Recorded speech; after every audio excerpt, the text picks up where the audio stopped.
So to calculate this question or to solve this question, first of all we have to calculate the volume of gold foil. तो देखिए सबसे पहले हम gold foil जो है उसका वॉल्यूम कैलकुलेट करेंगे.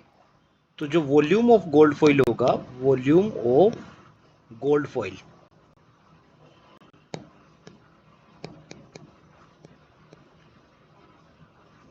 that will be 25 into 10 into 0.25, that will be equal to 250 millimetre cube. अब ये हमारे पास गोल्ड फॉइल का वॉल्यूम आ गया है और इसे हम सेंटीमीटर क्यूब में कन्वर्ट कर लेते हैं. So that will be equal to 250 into 10⁻³ cubic centimetre. हमें डेंसिटी गिवन है तो डेंसिटी का यूज करते हुए हम मास कैलकुलेट कर सकते हैं. तो density is equal to mass by volume. तो यहां से मास इज इक्वल टू हो जाएगा डेंसिटी इंटू वॉल्यूम. तो डेंसिटी इंटू वॉल्यूम, और डेंसिटी जो हमें गिवन है वो है 19.32.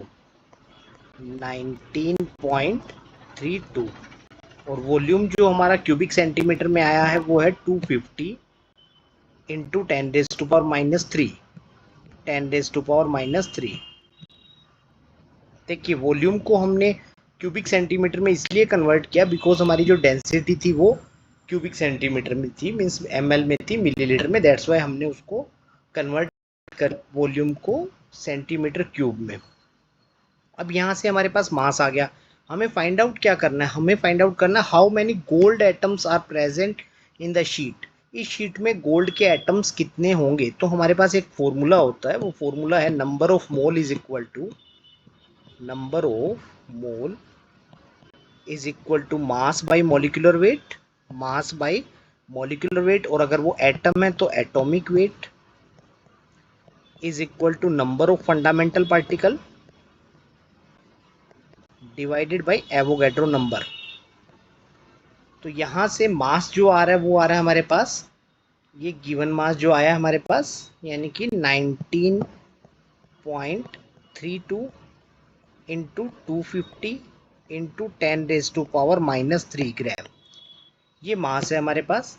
एटॉमिक वेट जो गोल्ड का गिवन है वो है 197 is equal to number of fundamental particle. तो number of fundamental particle means number of gold atom. तो number of gold atom divided by Avogadro number. Avogadro number means 6.022 into 10⁻23. अब देखिए हम इसे क्रॉस मल्टीप्लाई करते हैं और क्रॉस मल्टीप्लाई करके हम लोग number of gold atom calculate कर लेंगे. तो number of gold atom is equal to number of gold atoms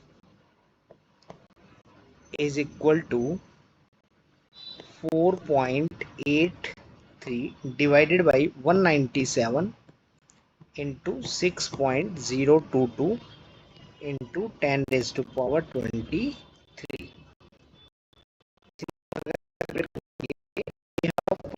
आएगा. अब देखिए इसे अगर हमने कैलकुलेट किया है तो इसकी हमारे पास 4.83 आया है. यहाँ से जब हम इसे सॉल्व करेंगे हमारे पास आंसर आ जाएगा 1.47 इंटू 10⁻22. ऑप्शन